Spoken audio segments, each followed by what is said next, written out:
వలన కొంతైనా మనకి మెరుగు పడింది అనేది మనం ఆలోచించాలి. అట్లాగే సుందరయ్య గారి జీవితం చాలా ఆదర్శం. సుందరయ్య వర్ధంతి ఒక చోటు జరుపుకొని వదిలేసేవారు, కానీ ఆయన యొక్క స్ఫూర్తి, ఆయన చేసినటువంటి త్యాగం ఇవన్నీ కూడా మన కార్యకర్తలకి, సామాన్య ప్రజలకి, కొద్దిమంది మన సానుభూతి పరులకైనా తెలియాలి. ఆ రకంగా అట్లాంటి నేత, అట్లాంటి నాయకుడు మన సమాజానికి అవసరమైనటువంటి విషయాన్ని మీరందరూ కూడా తెలపాలనే ఉద్దేశంతోనే అన్ని శాఖల పరిధిలో జరపాలని చెప్పేసి నిర్ణయం తీసుకుంది రాష్ట్ర కమిటీ. అందులో భాగంగానే అందులో మన రాష్ట్రంలో నెల్లూరు జిల్లా అలగానపాడులో పుట్టినటువంటి నాయకుడు సుందరయ్య గారు. కాబట్టి ఆయన చేసినటువంటి పోరాటం ఏదో ఆశామాషి పోరాటం కాదు. 1930లో ఉప్పు సత్యాగ్రహం జరిగితే 17 సంవత్సరాల వయసులోనే ఉప్పు సత్యాగ్రహం గాంధీ పోరాటంలో పాల్గొన్నటువంటి నాయకుడు. అది మన ప్రాంతంలోనే జరిగింది ఉప్పు సత్యాగ్రహ పోరాటం. కాబట్టి సుందరయ్య, ఆయన పేరు కామ్రేడ్ పిఎస్ అంటారు, అంటే పుచ్చలపల్లి సుందరయ్య అని అర్థం. ఇప్పుడు ఎవరైనా ఉన్నారా పిల్లలు లేకుండా ఈ సమాజం కోసమే నేను పనిచేయాలని చెప్పేసి అనుకునే వాళ్ళు ఎవరున్నారు? ఇప్పుడు పిల్లలు ఖచ్చితంగా కావాలంట. పిల్లలు 2-3 ఏళ్ళు కాకపోతేనే కాలేదని బాధపడేవాళ్ళు చాలామంది. పిల్లలే వద్దనుకునే వాళ్ళు ఎవరు లేరు. కాబట్టి చివరిదాకా ప్రజా జీవితానికి తన యొక్క జీవితాన్ని, ప్రజల కోసమే తన జీవితాన్ని అంకితం చేసినటువంటి నాయకుడు సుందరయ్య. కాబట్టి వెంకటేశ్వర సార్ చెప్పినట్లు ఆయన యొక్క త్యాగం మామూలుది కాదు. ఆయన యొక్క స్ఫూర్తి, ఆయన చేసినటువంటి పోరాట ఫలితాలను, వీటన్నిటినీ ఆయన నడిచినటువంటి బాట మనమందరం ఆయన పూర్తి చేయలే. ఎందుకంటే ఆయన 85లోనే చనిపోయినారు. సామాన్య ప్రజలు, రైతులు, కూలీలు అందరూ కూడా మన దేశంలో మొట్టమొదటిసారిగా మీ ఎకరాలు దాటితే పెన్షన్ ఇస్తున్నారంటే ఎవరో చెప్పింది కాదు, ఆయన చెప్పినటువంటి పోరాటం, ఆయన చేసినటువంటి పోరాట ఫలితమే. నెహ్రూ గారు ప్రధానమంత్రిగా ఉన్నప్పుడు, ఆయన ప్రతిపక్ష నాయకుడిగా ఉన్నప్పుడు పార్లమెంట్లో, అయ్యా బాబు మీరందరూ కూడా ఉద్యోగస్తులు ఎవరైతే రిటైర్మెంట్ అయితే వాళ్ళందరికీ పెన్షన్ ఇస్తారు, మరణించిన తర్వాత మీ రిటైర్మెంట్ తర్వాత మరి అదే మా కూలీలు 60 సంవత్సరాల తర్వాత ఉపాధి పని, మామూలు కూలి పని చేసి, రైతు పని చేసి దేశానికి అన్నం పెట్టేటువంటి ఇట్లాంటి వాళ్ళు 60 సంవత్సరాల తర్వాత పని చేయకపోతే వాళ్ళని ఎవరు చూసుకోవాలంటే అప్పుడు పెన్షన్ చట్టం వచ్చింది. జాతీయ పెన్షన్ విధానం అనేటువంటి పద్ధతిని ఆ రోజే సుందరయ్య గారు పోరాటం ఫలితంగానే ఆ రోజు రావడం జరిగింది. కాబట్టి ఈరోజు కొన్ని విషయాలు, ఇప్పుడు విశాలాంధ్రలో ప్రజారాజ్యం అనేటువంటి ఒక పుస్తకం రాసినాడు. చాలా ప్రాజెక్టులు ఆయన చెప్పినటువంటి పద్ధతుల్లోనే. ఇప్పుడు రాజశేఖర రెడ్డి గారు 2004లో ఆ విశాలాంధ్రలో ప్రజారాజ్యం అనేటువంటి పుస్తకం చదివిన తర్వాతనే కొన్ని చోట్ల ప్రాజెక్టులు నిర్మించాలన్నటువంటి ఆలోచనతో ముందుకు రావడం జరిగింది. అంటే అప్పుడు కమ్యూనిస్టులతో కలిసిపోయినాడు. కాబట్టి సుందరయ్య ఏదైనా పని చేసినాడంటే అది ఖచ్చితంగా ప్రజల కోసమే, అది ప్రజలందరికీ ఉపయోగపడేటువంటి పని తప్ప వేరే ఉద్దేశం కాదు. అందుకోసం సుందరయ్య గారు చాలా అజ్ఞాత జీవితాన్ని కూడా గడపడం జరిగింది. ఒక రకంగా చెప్పాలంటే వర్షాన్ని సైతం లెక్క చేయకోకుండా నదులు దాటినటువంటి పరిస్థితి, అడవులు దాటినటువంటి పరిస్థితి. కొన్ని సందర్భాల్లో ఆయన తప్పించుకోవడం కోసం కొట్టాల్లోకి వెళ్తే ఒక తల్లి చిన్న చంటి పిల్లాన్ని పెట్టుకున్నట్ల దగ్గర పెట్టుకొని ఆ రకంగా పోలీసుల నుంచి తప్పించినటువంటి పరిస్థితి ఉంది. కాబట్టి సుందరయ్య జీవితం అనేటువంటిది ఏదో మామూలు పూలబాట కాదైంది, ముళ్లబాట. మరి అట్లాంటి కష్టాలన్నీ ఎదుర్కొని ఖచ్చితంగా ప్రజల కోసం పనిచేయాలా, సేవ చేయాలనేటువంటి దృక్పథం కలిగినటువంటి నాయకుడు.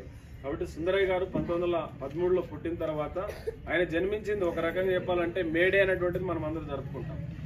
మరి యాదృచ్ఛికమో ఏమో తెలియదు కానీ అంతర్జాతీయ కార్మిక దినోత్సవం రోజు ఆయన పుట్టినాడు. పుట్టి అదే కార్మికులు, అదే శ్రమజీవుల కోసం పాటుపడి ఆ రకంగా శ్రమజీవుల కోసమే తన జీవితాన్ని త్యాగం చేసినటువంటి నాయకుడిగా ఎదగడం అనేటువంటిది మామూలు విషయం కాదు. కాబట్టి అట్లాంటి పోరాట యోధుడు, స్వాతంత్ర పోరాట యోధుడు. ఇప్పటికే ఆయన్ని కమ్యూనిస్ట్ గాంధీ అని పిలుస్తారు. చాలా మంది దేశ స్వాతంత్రం కోసం పనిచేసిన గాంధీని, మహాత్మా గాంధీని చాలా మంది ప్రేమిస్తారు. కానీ కమ్యూనిస్ట్ పార్టీల్లో ఒక గాంధీ లాంటి నాయకుడు, శత్రువు లేనటువంటి నాయకుడు, అజాత శత్రువుగా ఉన్నటువంటి నాయకుడు సుందరయ్య.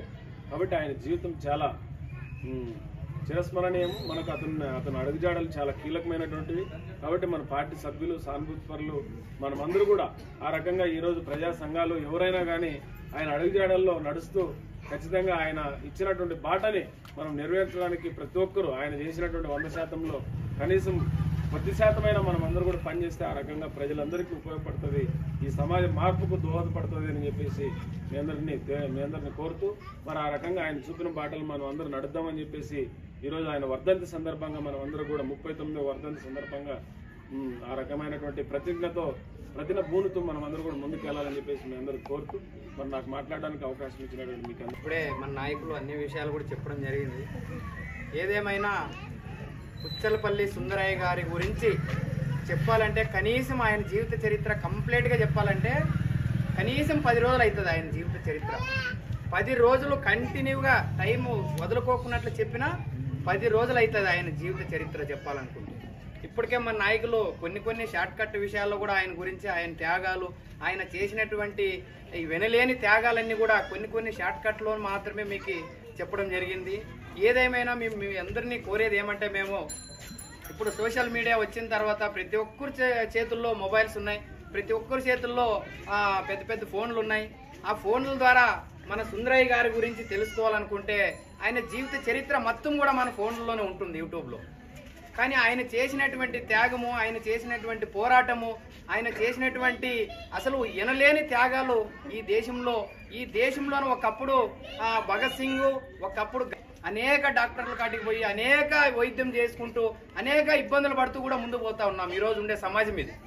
కానీ మన పుచ్చలపల్లి సుందరయ్య గారు ఆ రోజుల్లో ఆయమ్మతో ముందుగానే మాట చేసుకొని, ముందుగానే అగ్రిమెంట్ చేసుకొని, ఒక రాతపూర్వకంగా అగ్రిమెంట్ చేసుకొని, నువ్వు ఇట్లయితే నేను పెళ్లిళ్ళు చేసుకుంటాను, లేకుంటే లేదు, పిల్లలు పిల్లలు పుట్టుకునేది ఎందుకని ఆయమ్మ అడిగితే, రేపు మనకి పిల్లలు పుట్టిన తర్వాత ఈ దేశంలో నేను ఈ దేశాన్ని ఒక రూపు మార్చాలని చెప్పేసి ఒక ఉద్యమాల్లో నిర్మించే దాంట్లో నేను ముందున్నాను.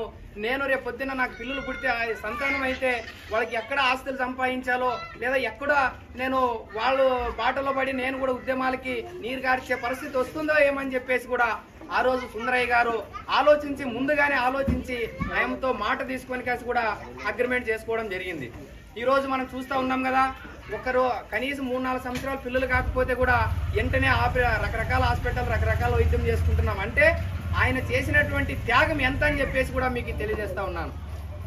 ఆ రోజుల్లో కూడా నాయకులు ఉన్నారు చాలా మంది. ఆ రోజుల్లో కాంగ్రెస్ పార్టీ అంతకు ముందు నుండి కూడా ఉంది. ఆ కాంగ్రెస్ పార్టీలో ఉన్నటువంటి నాయకులు ఎవరైనా కూడా మన దేశం కోసం, మన రాష్ట్రం కోసం, ప్రజల కోసం, లేదా అనేక మంది రైతుల కోసం, కార్మికుల కోసం ఎవరైనా ఏ ఒక్క నాయకుడన్నా ఇంతకు ముందు పని చేసినారని చెప్పేసి అనుకుంటే ఎక్కడ కూడా లేదు అట్లాంటిది. కానీ ఆ రోజు మన గాంధీ తర్వాత పుట్టినటువంటి నాయకుడు మన పుచ్చలపల్లి సుందరయ్య గారు అనేక రంగాల్లో పోరాటాలు నిర్వహించారు.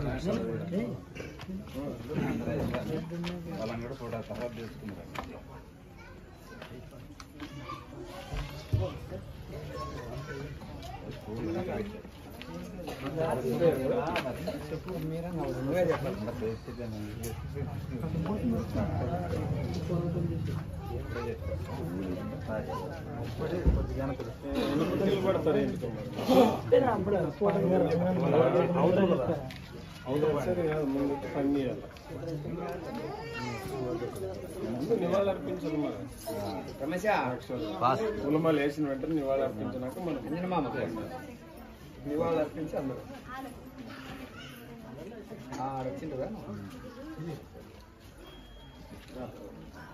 రండి మరి మా